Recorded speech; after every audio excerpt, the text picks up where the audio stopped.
Student आज bank reconciliation statement यानी bank समाधान विवरण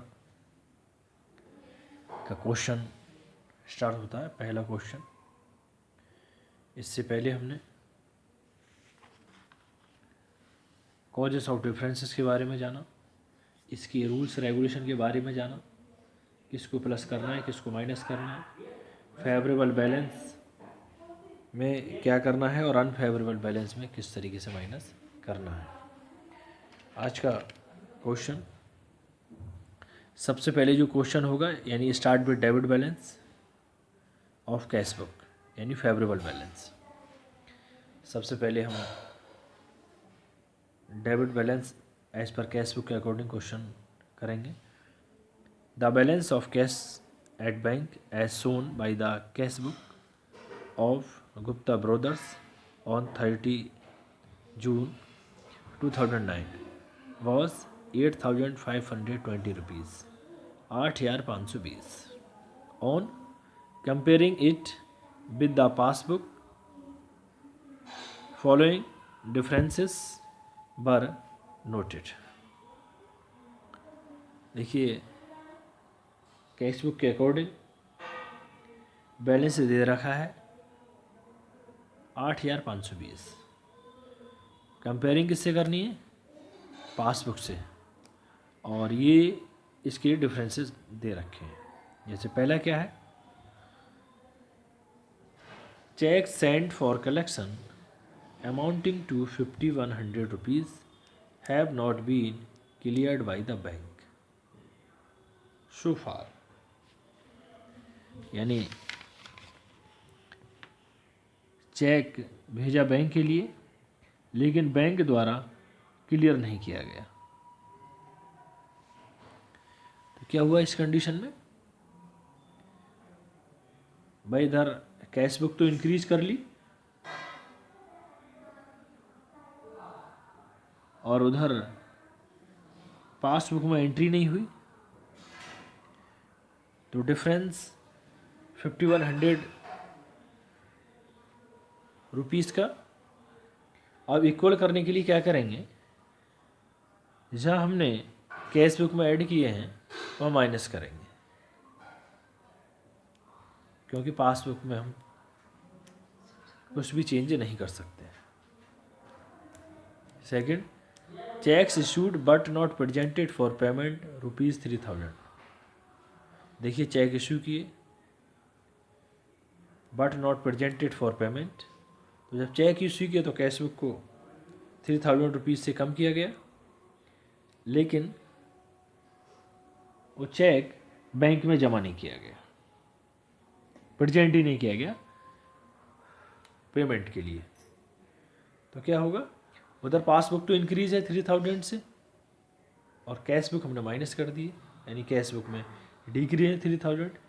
अब इक्वल करने के लिए क्या करेंगे, 3,000 को ऐड करना होगा।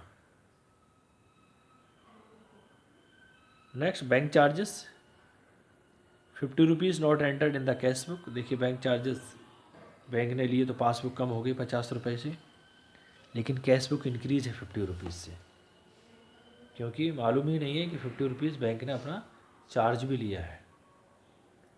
तो इक्वल करने के लिए क्या होगा, हमें कैश बुक में भी माइनस करने होंगे। स्टूडेंट और debit balance of cash book, एक सिंपल इसका एक मेथड भी है कि यदि हम पासबुक से कंपैरिजन कर रहे हैं, पासबुक में यदि प्लस हो रहे हैं तो प्लस करिए और पासबुक में यदि माइनस हैं तो माइनस करिए। यानी पासबुक डिक्रीज हो रही है तो आप भी डिक्रीज करिए, और पासबुक इंक्रीज है तो आप भी इंक्रीज करिए। ये इसका एक ट्रिक भी है जब debit balance of cash book दे रखा होगा, पासबुक से हम कंपैरिजन करेंगे तब। Next, there was a credit of ₹220 in the passbook in respect of interest which not recorded in the cash book। देखिए 220 रुपये क्रेडिट कर दिए गए पासबुक में, कोई भी इंटरेस्ट आया तो पासबुक इस कंडीशन में हो गई इंक्रीज, लेकिन कैश बुक में वो एंट्री नहीं की गई है, तो कैश बुक रहेगी 220 रुपये से डिक्रीज। अब इक्वल करने के लिए क्या करेंगे, क्योंकि हम पासबुक से पूरा कंपेरिजन चल रहा है, पासबुक इंक्रीज हुई है तो हम भी इसको प्लस में दिखाएंगे 220 रुपये को।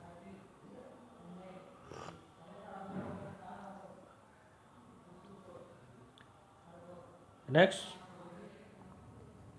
A customer deposited ₹1500 direct in the bank account but it was entered only in the passbook. देखिए, किसी कस्टमर पैसे आ रहे थे, उसे पेमेंट बकाया था कस्टमर पर, उसने डायरेक्ट पैसे बैंक अकाउंट में जमा कर दिए, तो 1500 से पासबुक तो होगी इंक्रीज, लेकिन कैशबुक 1500 से रहेगी डिक्रीज। आप कंपैरिजन किससे कर रहे हैं, पासबुक से, तो यहाँ पर 1500 को भी हम ऐड करेंगे।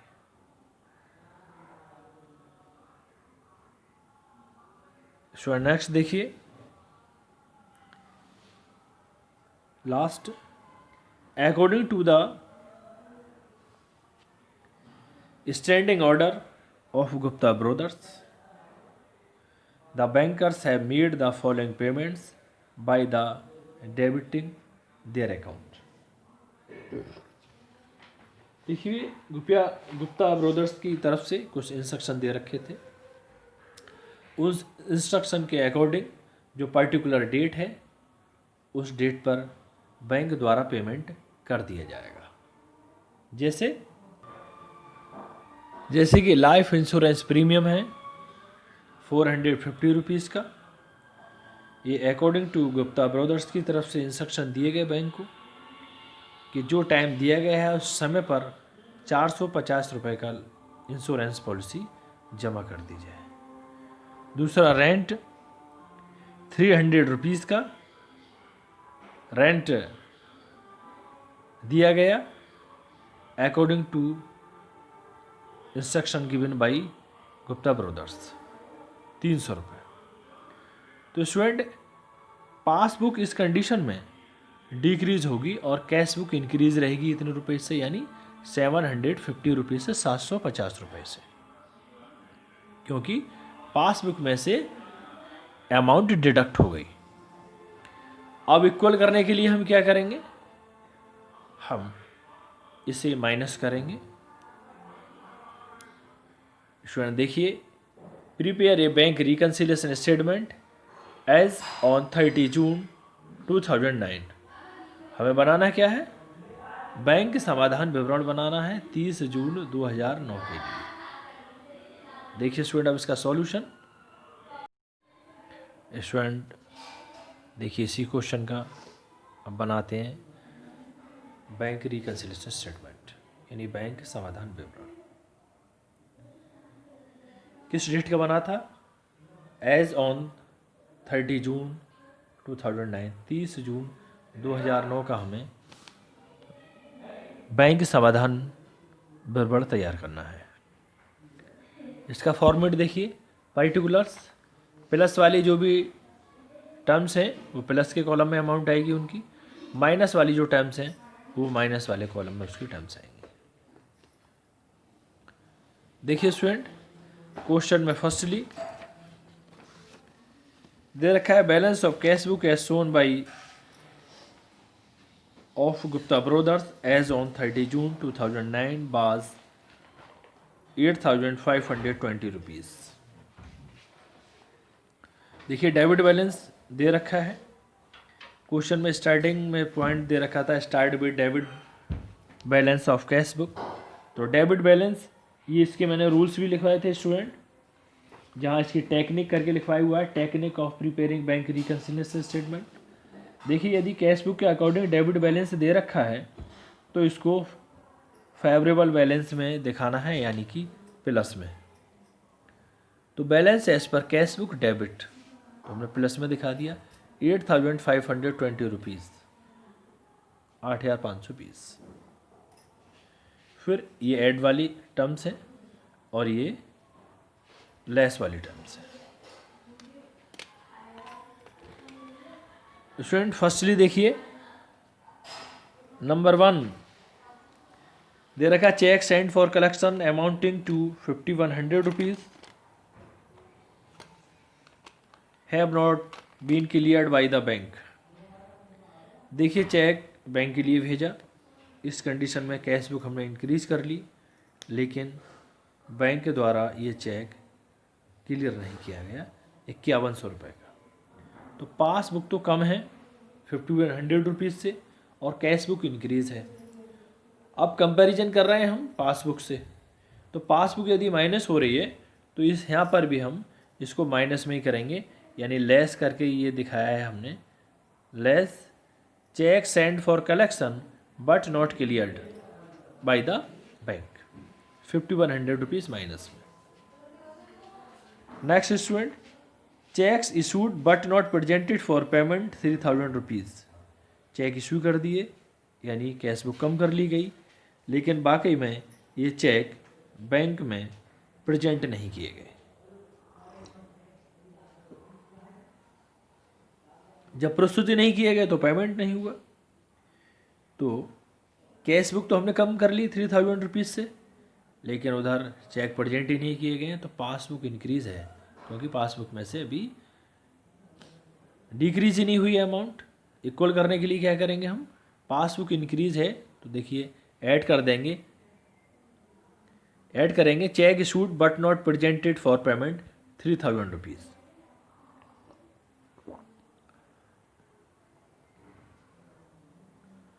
Next, bank charges 50 rupees not entered in the cash book.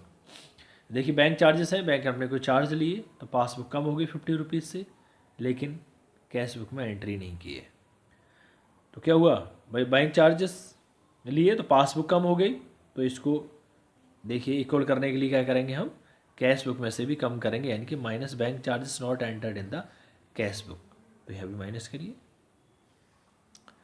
Number next, there was a credit of 220 rupees in the passbook in respect of interest which was not recorded in the cash book.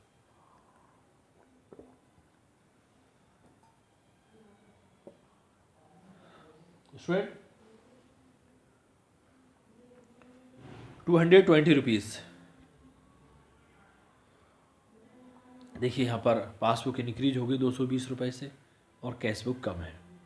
Passbook increase है तो यहाँ पे भी हम add करेंगे, cash book में भी add करेंगे, यानी interest collected by the bank but not entry being passed in the cash book 220 rupees. Next student, ये customer deposited 1500 rupees direct into the bank account but it was entered only the passbook. देखिए किसी customer द्वारा direct bank account में पैसा जमा किया गया, तो पासबुक इस कंडीशन में इंक्रीज हो गई और कैश बुक डिक्रीज है। इक्वल करने के लिए क्या करना होगा, हमें कैश बुक को भी इंक्रीज करना होगा। कितने रुपीज़ से, 1500 से। Directly deposited by a customer in the bank 1500। Next student, account to the standing order of Gupta brothers the bankers have been made the following instruction. जैसे कि लाइफ इंश्योरेंस पॉलिसी थी और पेड, इन दोनों से क्या होगा, पासबुक हो गई कम। इक्वल करने के लिए क्या करना होगा हमें, कैश बुक में भी हम कम करेंगे। जैसे amount paid by the standing instruction, first is insurance premium small A और स्मॉल बी था आपका रेंट 300 रुपये। और स्टूडेंट देखिए यहाँ पर ये प्लस वाली टर्म्स आती हैं आपकी 13,240 रुपीज़ और इधर ये आती हैं 5,900। ये सब टोटल कर लिया और डिफरेंस कितना आ रहा है 7,340 रुपीज़ का। तो बैलेंस एज पर पासबुक क्रेडिट 7,340, दोनों का टोटल कर दिया 13,240 और 13,240 रुपीज़। ये हो गया स्टूडेंट्स का टोटल। Thank you student.